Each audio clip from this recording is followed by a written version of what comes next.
Welcome to the Downtown, brought to you by Arlington Citizen Media. I am Daryl Smith Jr., and to my right is... I am Rody John, and to my left is... Amy! In today's show, we talk to our good friends Two Cats Roasting about coffee, their namesake Two Cats, and more. We also sit down with Revolver Brewing founder Rhett Khisler and Grant Wood, the brewmaster, to talk about how they made their way to Arlington, Blood and Honey, and the newest addition to Texas Live, Revolver Bldg 5. And finally, we had Kim FielGood on to talk about busking in Arlington, the Truth Vinyl open mic, and how a jingle writing contest inspired her to get back into music. So what did everyone get up to this week in our dream city? I've been to Urban Alchemy, I've been to Dino Subs, and this past Saturday, you and I and your lovely wife Haley were all at the opening for Hurtado Barbecue. We were. It was super awesome. We lined up early. I appreciate you getting there early. We got there at like 9. Someone got there at 6:55. Yeah. Did you guys bring the chairs, or they had the chairs? We brought our own chairs, but they did provide some chairs for some people. So that was nice of them. Thank you for that. Also, Legal Draft was out there giving out free beer. Mm-hmm. I don't want to get them in trouble, but it happened. So can't do anything now. I don't know why they'd be on KBC, man. They're weird. You can give it away, right? Okay. You just can't sell it with which is they gave it away because I had several smash and grab IPAs. So thank you, Legal Draft. Mm-hmm. What did you think about the whole experience? There were a lot of people there. There was a very good turnout. It went all the way in front of Tipsy Oak and wrapped around the Black Box Theater there, and it was fantastic. Obviously, the food was great. As per usual. And the inside looks even better. Yeah, I really liked what they've done with the place. That building, from what I've read online, is like over 100 years old. I remember hearing that, too. Which is wild. Mm-hmm. Like, that building was in downtown Arlington before there were roads. And before there was a downtown Arlington. It was a train depot for a little while, I think. Okay. With the mineral spring, like, in the middle where the library used to be. Mm. That's a whole thing. Amy's not from here, so I don't know if you know. I don't know what you're saying. I don't know if you know about Arlington mineral water. That was a thing for a while. We should dive into that sometime. Oh, I'd like to. We could bring it back. What else did we do? We also saw your UTA men's Mavs take on, was it Georgia Southern? Georgia Southern. Didn't come up with the W, but it was a good time. But yes, it was good. Those are those $10 tickets again, right? Yeah. Shout out to Josh Showers, the voice of the Mavs. He did help us out with these tickets. But they are only $10. They are only $10. And you get a drink and some popcorn. Mm-hmm. And, you get to see, like, as Josh said in our segment, you get to see some good mid-major basketball. Like, it was a fun game. Like, there was, good rebounds, good shooting. They did all the things that you expect from a stadium. They had, like, the players were on the screen doing fun, things and gags and stuff on timeouts. And they had people come out to the court for, like, the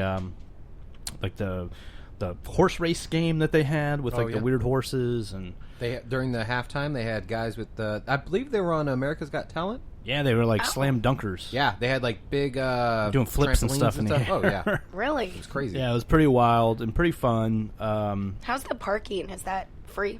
No, it is not. $10. It is $10 to park at the College Park Center parking. But I mean, you could also, in theory, park over in downtown Arlington and walk. It's not that far. That's true. If it had been a warmer day, I would have suggested that, but it was a little cold. So. Yeah. But it was fun. It was fun. I had a good time, and I've been before. I'm looking forward to going back. They only have a few games left. 2 games, unfortunately. But next year, I'll be there a little more often, I think, because I do know how fun it is, and everyone should really go at least once or twice a year because it's a fun thing you can do in downtown and make a whole day of it, honestly. And don't forget about the women's team. The women's team is actually crushing it, too. Yeah. They played after the men's that night. They did, and they beat rival Texas State. Not that I didn't have any idea that Texas State was our rivals, but I forget it sometimes. But yeah, they beat Texas State. And so that was good. And they're doing really well in conference play, so they're going to get a good seed in the Sun Belt Conference tournament. Mm-hmm. Also, the men's baseball has started and the women's softball, so check those out as well when you get a chance. Yep, absolutely.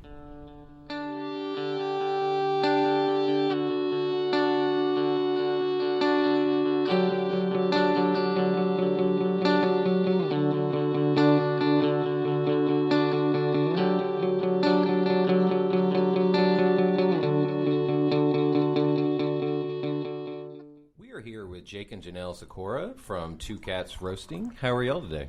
Great. How are you guys? Good. Doing good. Wow. Great. Thanks for having us. So have you always been passionate about coffee, and how did you guys start in the roasting business? My passion for coffee probably developed in my early 20s, so I was a little bit later to coffee than I think you probably were. So I started as a teenager. I grew up in a small suburb outside of Chicago, and we didn't really have any cool places to hang out, so I used to hang out at this truck stop and play cards and drink coffee all night. And then in college, there was a roastery I used to hang out at. So it was always like kind of coffee shops for me my whole life. Okay, cool. Yeah, I had moved to Chicago after college and started to get into coffee then. And there was a lot of really great small local roasters there. Living in the city, would go there all the time. Eventually, we moved out to the suburbs of Chicago, and it wasn't as easy to get the great coffee there. And now you could get it at, like, Whole Foods has a lot of local roasters, but even then they had their own, but none of the cool local brands. I had a friend who was a home roaster who told me about it. So I started on a popcorn popper. Yeah, this I've was heard about that. 8 years ago. The small air poppers. You could do about, I'd say, gosh, I don't even remember now, maybe 3 ounces at a time. Which is like not even a pot of coffee. It'd be enough for maybe 2 days. Yep. But I was surprised how, in some ways, it was really easy. It's not as complicated as you'd think. Now, you can easily burn it, you could easily under roast it, but that's where it started. And my friend had keyed me off to a really great online resource to get high quality beans. So I was basically shocked. Like, the first or second batch I made was on par to my palate to what I was getting from those fancy roasters, and it was significantly cheaper to do it yourself. So that's kind of where the interest started. And I tend to go all in on a hobby whenever I get interested in something. So, like, food wise, I used to bake bread. I used to bake pizzas. Like, if I'm interested in it, I try to figure out how it's made. Tilt. Exactly. Yeah. So that's where it started, and it's just been steady for 7 or 8 years of roasting. After the popcorn popper, we got a countertop roaster for Christmas, I think, from your parents, and we used that for a couple of years, and that made like a little less than a pound. Yeah, so it had a nice capacity for me, and then I started to have some friends that I would share it with. And then when we moved down here, same thing. I had a handful of friends that were interested in having it, but I couldn't keep up to what they wanted. So I'd be telling my friends, no coffee for you this week. No coffee for you. It would take a long time to even do 1 pound. So this year we invested in a much bigger roaster, and that's when the idea of selling the coffee came up. So I have to ask, what made you move to Arlington? Why Arlington? Well, we moved down here for work. We were really looking forward to like getting out of the city. So we'd moved out of Chicago, but then it was just like the weather was still really a lot for us up there. So we were wanting to move south, and the opportunity came up where we could both move down for work with both the companies we were with. So we came down a couple years ago.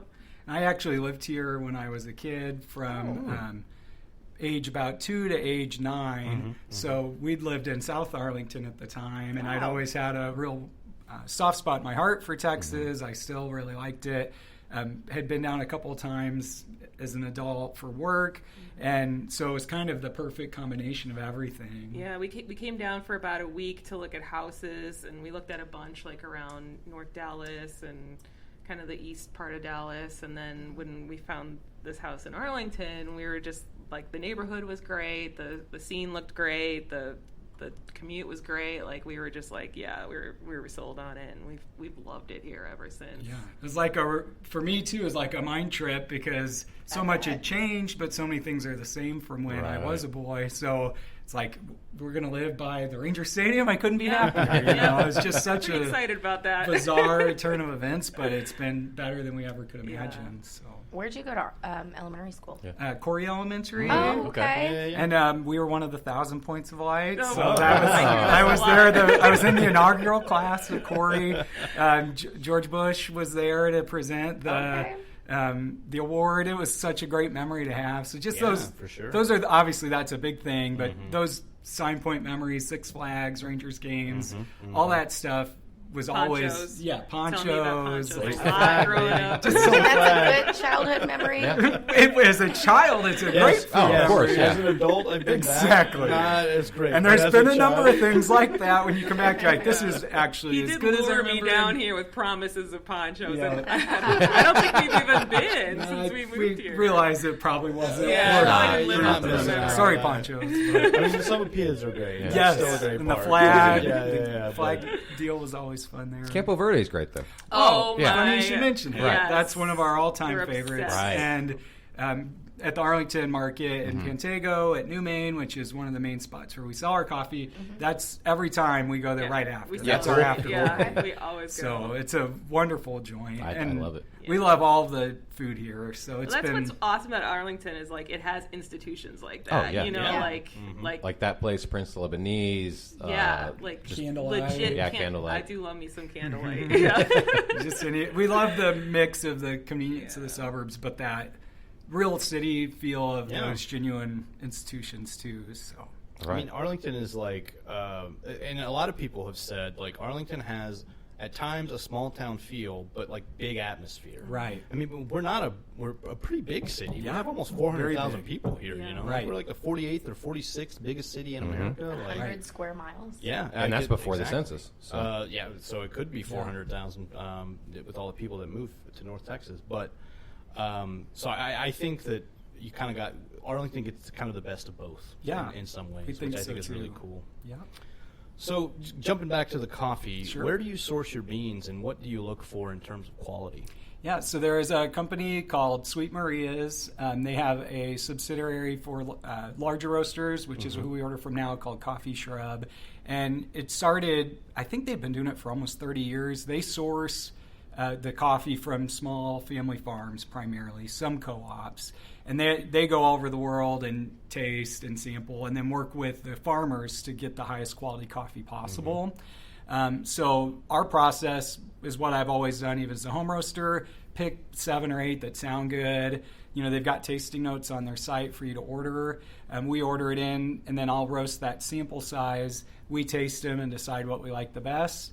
And then we try to order as much as we can. And they're all small lots, so it sells through pretty quick. Yeah. So habits have changed a little since we've started selling because I'm not just roasting to my taste. I'm trying to roast for multiple Yeah. people's tastes. And so you'll have a wide range of flavor spectrums within coffee depending on where it's grown and how dark you roast it. So we try now to represent 4 or 5 flavor profiles in the regions. But I like what I like about the quality of coffee we roast is that it's super smooth. You don't get a real bitter edge, which is always interesting when people are sampling it at the markets. They're like, oh, I can't believe I don't need cream and sugar with this. Well, Right. a higher quality coffee, Doesn't a lighter need roast, that. you don't need that.